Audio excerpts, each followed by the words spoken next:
어떤 학자들은 우리가 살고 있는 이 시대를 감시사회 또는 CCTV 사회 이렇게 표현하고 있습니다.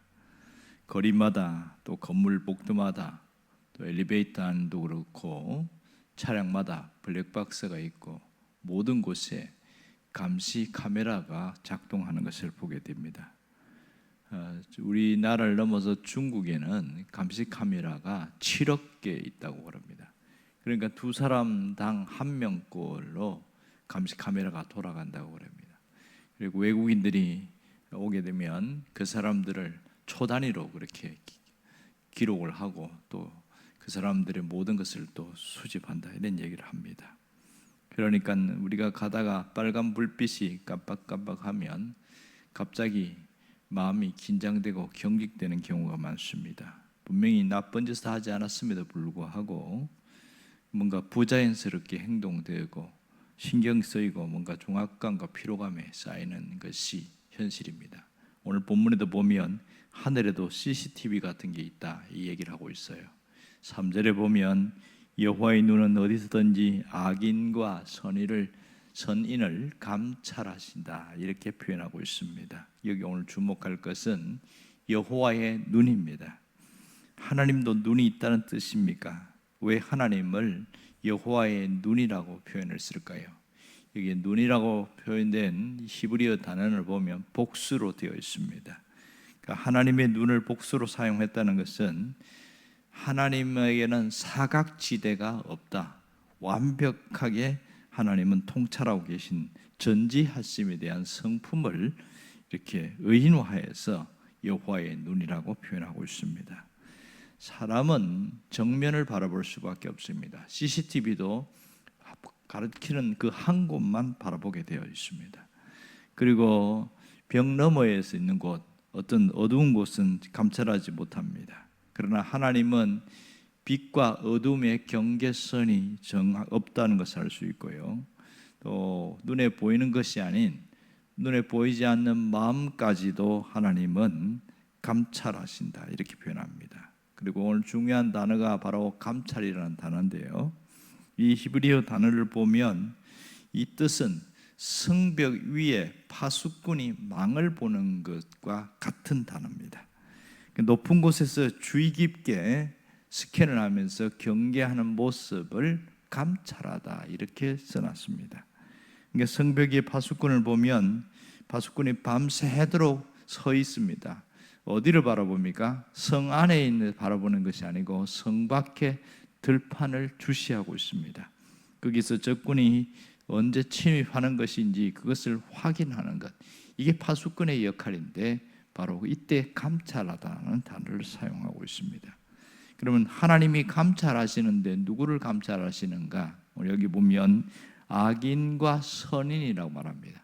악인은 하나님을 떠난 자를 말하고 선인은 하나님의 뜻을 따라 살아가는 자를 말하고 있습니다. 하나님은 악인도 감찰하시고 선인도 감찰하신다는 거죠. 자, 여기서 악인과 선인을 감찰하시는 이유는 선인 때문에 그렇습니다. 세상의 악인들이 은밀하게 어떤 것을 계획하고 도모할 때에 가장 피해를 당하고 억울함을 입는 사람이 선인이다 말입니다. 이 의인이라는 거죠. 의인의 그 억울함을 갚아주기 위해서 하나님이 악인도 선인도 감찰하신다 이렇게 얘기하고 있습니다. 사실 눈에 보이지 않지만 신앙인으로 살려고 몸부림치고 애를 쓰는 것 아무도 모릅니다. 그렇지만 하나님은 감찰하신다 이렇게 표현하고 있습니다. 사탄의 불화살과 세상의 악으로부터 내 영혼을 지키기 위해서 하나님이 감찰하신다는 것이죠. 이 감찰하시는 이유는 형사의 시선으로 죄인을 찾기 위한 게 아니라는 거예요. 그것은 하나님이 우리를 보호하기 위한 바로 보호자의 눈으로 우리를 감찰하신다 이렇게 말합니다. 여러분, 오늘 하나님이 우리를 감찰하시는 가장 그것이 정확하게 증명된 그 사건의 현장이 바로 2000년 전에 있었던 십자가의 현장입니다. 우리가 잘 알듯이 예수님이 십자가에서 돌아가실 때에 가장 비참한 외마디 비명을 지른 적이 있습니다. 그것은 아람어로 엘리 엘리 라마 사박다니 그랬습니다. 불이하면 하나님 하나님 어찌하여 나를 버리시나이까, 이런 뜻이잖아요. 이 가상칠언의 한 마디인데, 그러니까 우리 인간의 죄를 대속하는 그 순간에 하나님도 그 모습을 눈을 감고 외면하셨다, 그런 뜻입니다. 그러니까 정오의 태양이 12시부터 오후 3시까지 캄캄하게 되는 그 시간 동안 하나님이 완전히 외면한 그 고통의 시간이 있었고, 그것 때문에 우리를 죄인의 시선으로 우리를 바라보지 않는다는 것이죠. 우리가 지은 죄를 보는 것이 아니라 하나님이 우리를 감찰하실 때에 예수 그리스도의 보혈을 입은 우리를 바라보기 때문에 달리 보이게 되는 것이죠. 그러니까 하나님의 시선은 절대적인 은혜의 시선으로 우리를 바라보게 된다는 겁니다. 결국은 우리는 심판의 눈으로 바라보지 않는다는 것이 얼마나 큰 은혜인지 모릅니다.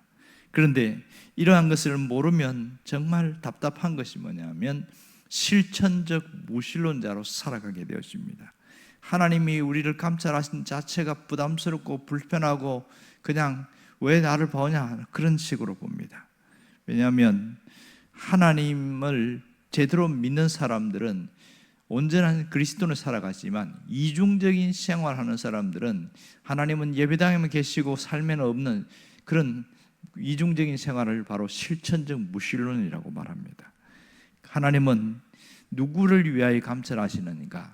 억울하고 고통을 당하고 슬픔을 당한 누구에게도 호소할 수 없는 그 답답함에서 힘들어하는 그 사람을 감찰한다는 것이죠. 하나님은 그 사람에게 은밀한 그곳에서도 하나님의 신음소리를 들으시고 기억하시고 보호하시기 위해서 두 눈을 뜨고 그렇게 감찰하신다, 이렇게 말합니다. 여러분, 사람들은 하나님이 감찰하신다, CCTV처럼 우리를 바라본다고 생각하면 모두가 두려워합니다. 그리고 부담스러워합니다. 사실 하나님이 감찰하시는 이유는 세상의 가치관과 완전히 다릅니다. 세상에서도 보면 CCTV는 사실은 보호의 목적이 큽니다. 그 범죄자로부터 우리를 보호하기 위한, 억울함을 당한 사람부터 보호하기 위한 그런 의도로 사용된 것이 원래 목적입니다. 그처럼 하나님은 우리를 보호하기 위해서 우리를 감찰한다는 것이죠. 아무도 나를 모른다는 그 고립감과 답답함 속에 있는 그 우리를 하나님이 알기 위해서, 다른 사람 몰라도 하나님은 아신다는 거예요. 모든 사람들이 신앙인으로 살아가는 것에 대해서 그렇게 유별나게 믿을 필요가 뭐가 있냐고 할 때에, 그런데 하나님은 그 눈물을 흘리는 나를 감찰하신다는 겁니다. 하나님이 나를 바라보는 시선을 우리가 잘 기억해야 됩니다. 그것은 죄를 적발하기 위한 것이 아니라 우리를 놓치지 않으려는 사랑의 시선임을 잊지 말아야 합니다. 인생의 깊은 외로움과 고통 속에 있는 우리를 보호하기 위한 하나님의 시선이 있습니다. 그러므로 우리는 내 인생의 주소지를 하나님의 시선 아래로 옮길 필요가 있는 것이죠. 세상의 시선이라는 가짜 무대에서 내려와서 하나님의 시선으로 우리를 방향 조정하게 될 때 우리는 언제나 하나님의 날개 품 안에 있는 사람으로 살아갈 수 있습니다. 나를 품어주시는 하나님의 시선 아래 있을 때 진정한 거룩함을 두고 살아가는 신앙인으로 살아갈 수 있는 것이죠. 우리를 파수하시는 하나님을 기억할 때에 어떤 고난도 외로움도 슬픔도 능히 이길 수 있는 영적인 담대함이 생기게 되는 겁니다. 그래서 성경에도 보면 하나님은 너를 지키시는 자라, 낮의 해와 밤의 달이 너를 상하지 못하게 한다, 그런 그 시편의 말씀처럼 이것이 하나님이 감찰하신 이유라는 것을 알아야 됩니다. 오늘 여호와는 누구를 위하여 감찰하시느냐? 바로 하나님을 위하여 의롭게 살아가는 사람을 위하여 감찰한다는 겁니다. 오늘 하루 삶을 살 때에도 하나님은 나를 감찰하고 계신다, 하나님은 나를 지키시기 위해서, 나를 보호하기 위해서 감찰하신다는 것을 늘 잊지 않고 살아갈 수 있기를 간절히 바랍니다. 기도하겠습니다.